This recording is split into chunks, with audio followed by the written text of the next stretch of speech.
नमस्कार साथियों।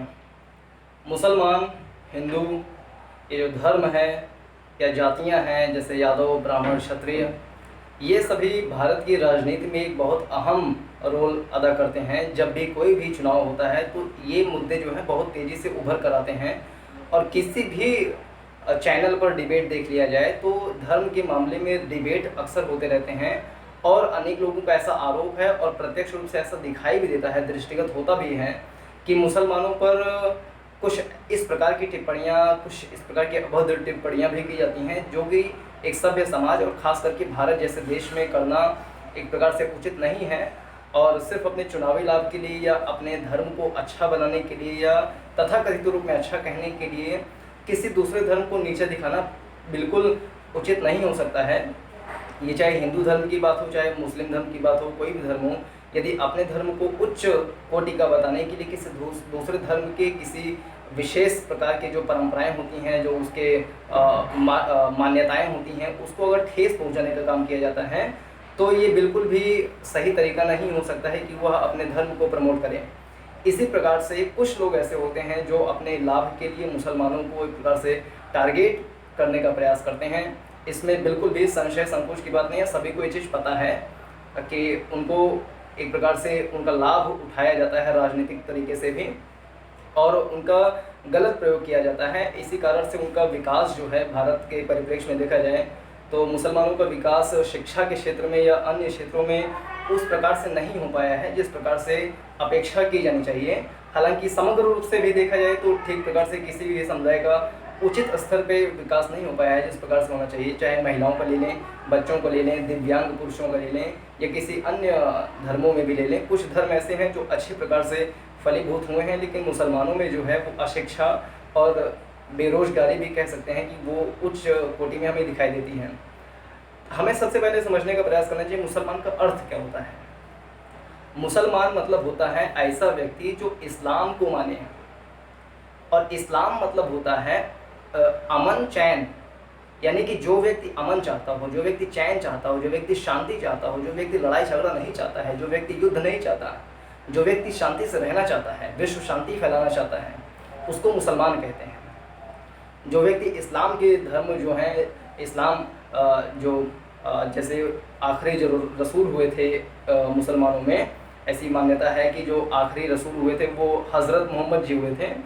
उन्होंने जो कुरान में जो बातें कही हैं, यानी कुरान की जो सीख है, उसको हम इस्लाम कह सकते हैं। या इस्लाम वह चीज़ है जो कुरान से निकली हुई है, यानी कि कुरान की जो अच्छी बातें हैं वो हम इस्लाम धर्म में देखने को मिलता है। और कुरान में बहुत सारे, जैसे कुरान है, हदीस है, शरीयत, कानून है। तो मेन तो जैसे हमारे भारत में देखा जाए तो संविधान सबसे ऊंचा है, उसके नीचे कानून होते हैं, उसके नीचे लॉज होते हैं, उसके नीचे और सारी चीज़ें होती हैं, रेगुलेशंस होते हैं। उसी प्रकार से इस्लाम में सबसे ऊंचाई पर रखा जाए तो कुरान रखा जाता है, उसके नीचे हदीस रखा जाता है, उसके नीचे शरीयत लॉ होता है, कुछ अन्य चीज़ें होती हैं। तो कुरान में जो बहुत सारी बातें कही गई हैं उसमें शांति और बहुत सारी ऐसी बातें हैं जो मोहम्मद साहब हैं उन्होंने भी अपने जीवन से सीख के माध्यम से समाज में जागरूकता फैलाने का काम इस आधार पे किया कि हमें शांति के तरीके से रहना चाहिए, पीसफुल एक सोसाइटी बनाना चाहिए। उस और वो भी अपना कदम बढ़ाए थे। यानी कि मुसलमान किसी भी तरीके से युद्ध या इस प्रकार के क्षेत्र में संलिप्त होना, वो उसके जो धर्म में है ये मूल बातें नहीं हैं। यानी कि मुसलमान गलत नहीं होता है, लेकिन कुछ ऐसी मान्यताएं या कुछ ऐसी चीज़ें हो सकती हैं जो कि प्रत्येक धर्म में गलत होती हैं, उसको हटाना चाहिए। जैसे हिंदू धर्म में भी कई सारी ऐसी चीज़ें थी जो कि उचित नहीं थी या उपयुक्त नहीं थी या एक सभ्य समाज में के लिए अच्छी नहीं थी। उसको बाइकआउट करने के लिए जो बौद्ध धर्म है उसका विकास हुआ। तो बौद्ध धर्म ने ऐसे चीज़ों को जो कि हिंदुओं में अच्छी नहीं थी या अच्छी नहीं मानी जाती हैं, इस समय अगर नहीं मानी जा सकती हैं या उस समय के हिसाब से प्रासंगिक नहीं थी, तो बौद्ध धर्म ने उसको चुनौती दी। इसी प्रकार से हो सकता है इस्लाम धर्म में भी, या इस्लाम धर्म से जो उसके सब्स्टिट्यूट बनाए गए हैं जैसे शरीयत लॉ वगैरह बनाए गए हैं, तो उसके माध्यम से कुछ ऐसी चीज़ें हो सकती हैं जो उचित ना हो, जो आधुनिक समाज के हिसाब से बैठ ना पाती हों। तो उसमें जो उसके श्रेष्ठ लोग हैं उनको बैठ करके इस पर चर्चा करना चाहिए कि इस पर कैसे विचार विमर्श किया जाए, एक सभ्य समाज का निर्माण कैसे किया जाए, या किसी स्पेस विशेष के हिसाब से किसी लॉ को कैसे रेलिवेंट बनाया जाए, यानी कि वो हमारे राष्ट्र के बीच में और धर्म के बीच में किसी प्रकार का कॉन्ट्रोडिक्शन ना हो पाए, ताकि हम जो article 44 of the Indian constitution है, जिसमें हम यूनिफॉर्म सिविल कोड के बारे में बात करते हैं, उसको भी उचित रूप से चरितार्थ तभी किया जा सकता है जब प्रत्येक धर्म अपने धर्म की गलत बातों को, जो कि मॉडर्न सोसाइटी के हिसाब से उपयुक्त नहीं है, उसको बॉयकॉट करेंगे और एक आधुनिक समाज बनाने में जो जो प्रगतिशील समाज की दो तक हो सकती हैं, जो अच्छी चीज़ें हो सकती हैं, उसको प्रत्येक धर्म जब अपनाएंगे तभी एक सभ्य समाज, तभी एक अखंड भारत का निर्माण हो सकता है। तो इस्लाम धर्म देखा जाए तो विश्व की दूसरी सबसे बड़ा धर्म भी है। इसमें अगर पूरे वर्ल्ड के हिसाब से देखा जाए तो विश्व की सबसे बड़ी आबादी वाला जो धर्म है वो ईसाई धर्म है। करीब 2.25 अरब की जनसंख्या पूरे विश्व भर में है, जो कि करीब 30% की जनसंख्या है। दूसरे नंबर पे इस्लाम धर्म आ जाता है, इसकी जनसंख्या करीब 160 करोड़ के आसपास है, यानी कि बहुत बड़ी संख्या है। और तीसरे स्थान पे ऐसे कैटेगरी आ जाती हैं जो धर्मनिरपेक्ष हैं, यानी सेकुलर हैं। सेकुलर में भी 2 मॉडल हैं, एक मॉडल जो पश्चिमी देशों का मॉडल है, एक मॉडल है हमारे भारत का मॉडल है। तो पश्चिमी देश के मॉडल के हिसाब से सेकुलर उस व्यक्तियों को कहा जाता है जो व्यक्ति किसी भी देवी देवता या किसी धर्म में विश्वास नहीं रखता है, बिलीफ नहीं रखता है, उसको हम पश्चिमी मॉडल का सेकुलर व्यक्ति कह सकते हैं। तो उस कैटेगरी के व्यक्तियों को देखा जाए तो उनकी भी आबादी बहुत बड़ी है, करीब करीब 110 करोड़ लोग ऐसे हैं जो धर्मनिरपेक्ष हैं, पूरी रूप से सेकुलर हैं। लेकिन सेकुलर जो पश्चिमी मॉडल है उसके हिसाब से 110 करोड़ लोग सेकुलर हैं। चौथे नंबर पे आ जाएं, जो चौथी कैटेगरी बना सकते हैं, वो हिंदुओं की है। और धर्म के हिसाब से देखा जाए तो तीसरे स्थान पे सबसे बड़ा धर्म हिंदुओं का है, जिसमें करीब करीब 1 अरब यानी कि 100 करोड़ की आबादी पूरे विश्व भर में है, जो कि कुल आबादी का करीब करीब 13-14% बनती हैं। चौथे स्थान पे या 5वें स्थान पे कहें कि जो चीन में एक धर्म है उसकी है। और बौद्ध धर्म भी विश्व के बहुत बड़े धर्म में से एक है, करीब करीब 35-37 करोड़ की आबादी पूरे विश्व भर में बौद्ध धर्म की भी है। इसी प्रकार से सिख धर्म, जो सिख संप्रदाय है, उसका भी बहुत बड़ी संख्या विश्व भर में है, करीब करीब देखा जाए तो 2.25 करोड़ की कुछ इस प्रकार से जनसंख्या है, यानी कि बड़ी आबादी है। और सिखों का दबदबा कनाडा, अमेरिका, ब्रिटेन, इन देशों में भी बहुत अच्छा है। सिखों में जो विकास का स्तर है, डेवलपमेंट का स्तर, वो भी अच्छा है। इस्लाम में या कहें कि मुसलमानों में, भारत के हिसाब से देखा जाए, विश्व के हिसाब से नहीं, भारत के हिसाब से देखा जाए तो मुसलमानों में वो स्थिति नहीं है जैसी कि स्थिति सिखों में है, या जैसी स्थिति पारसीज़ में है, या जैसी स्थिति ईसाइयों में है। हिंदुओं में भी बहुत अच्छे नहीं हैं, क्योंकि हिंदू और मुसलमानों में कुछ ऐसे नेगेटिव चीज़ें होती हैं जो अपने जो महिलाएं होती हैं, जो माताएं होती हैं, बहनें होती हैं, उनको कहीं ना कहीं एक दबाव की स्थिति में रखने का प्रयास किया जाता है। वो दोनों धर्मों में देखा जाता है, अन्य धर्मों में भी देखा जाता होगा, लेकिन उससे भी समय मतलब नहीं है।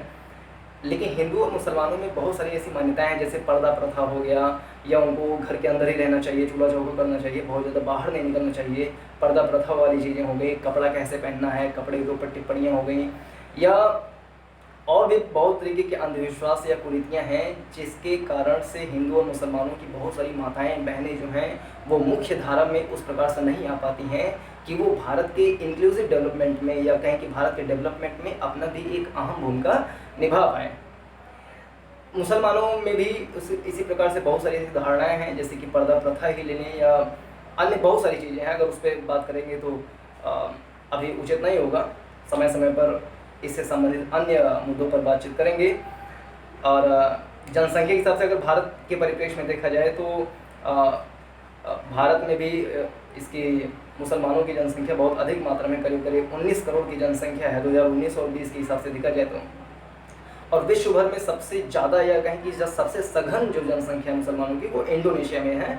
इंडोनेशिया जो भारत के दक्षिण पूर्व दिशा में है, दूर है थोड़ा सा, यानी कि जो अंडमान निकोबार द्वीप समूह है उससे दूर जाएंगे, थोड़ा सा उससे दक्षिण में जाएंगे तो जावा, सुमात्रा, ये सब द्वीप मिलेगा, वो सब इंडोनेशिया के द्वीप हैं।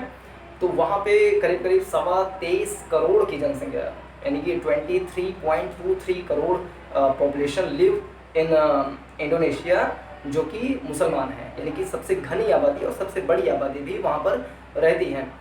और दूसरे स्थान पे देखा जाए तो पाकिस्तान है। पाकिस्तान में करीब 22.25 करोड़ जनसंख्या मुसलमानों की है। तीसरे स्थान पे भारत का स्थान आ जाता है, जिसमें करीब करीब 19 करोड़ के आसपास जनसंख्या मुसलमानों की है 2019, 20, 2018 के आंकड़ों के हिसाब से देखा जाए तो। चौथे स्थान पे बांग्लादेश आ जाता है, जिसमें कुछ इसी प्रकार की जनसंख्या है।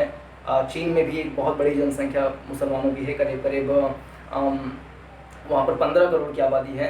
और विश्व भर में देखा जाए जो इजिप्ट है, सूडान है, टर्की है, नाइजीरिया है, यहाँ सभी मुसलमानों का संकेंद्रण अधिक मात्रा में है। तो कुल मिला के कहना ये चाहूँगा कि मुसलमानों के ऊपर जो अभद्र टिप्पणियाँ या गलत टिप्पणियाँ की जाती हैं उसका सही प्रकार से छानबीन करना चाहिए। सिर्फ पूर्वाग्रह या दुराग्रह या पूर्व धारणाओं के चलते किसी भी धर्म के ऊपर लांछन लगाना, किसी धर्म को नीचा दिखाना उचित नहीं हो सकता है। मुसलमानों में भी तबलीगी जमात एक शब्द होता है। तबलीगी जमात एक संस्था है जिसकी स्थापना 1926 या 27 में हुई थी। मौलाना मोहम्मद इलियास ने उसकी स्थापना की थी। उसका उद्देश्य यही था कि जो जागरूकता है, इल्म है, इकराम मुस्लिम है, इखलासी नीयत है, इन सबको बढ़ावा देना। 6 प्रकार के उसमें नियम हैं जिस पर एक वीडियो बना चुका हूँ, आप उसको देख सकते हैं।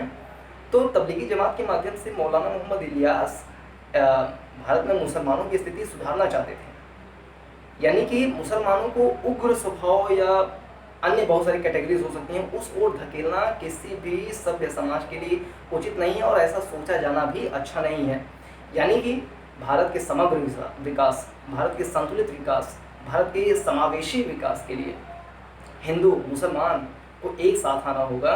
उनको आपस में लड़ाई झगड़ा नहीं करना होगा, उनको आपस में मॉब लिंचिंग की घटनाएं नहीं करनी होंगी, और उनको आपस में जो छोटे मोटे मुद्दे होते हैं जिनका कोई मतलब नहीं होता है, गाय के मुद्दे पर, भैंस के मुद्दे पर, ये सब मसले पर आपस में लड़ाइयाँ हो जाती हैं जिसके कारण से मॉब लिंचिंग, हत्याएँ जैसी घटना हो जाती हैं।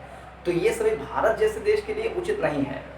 यानी भारत को एक समावेशी, एक संतुलित, एक विकासशील देश बनाने के लिए, विश्व में उसकी एक छाप छोड़ने के लिए, और सबसे बड़ी बात, भारत को एक अखंड भारत बनाने के लिए हिंदुओं और मुसलमानों को दोनों को एक साथ एक मंच पर आकर के सहयोग देना होगा।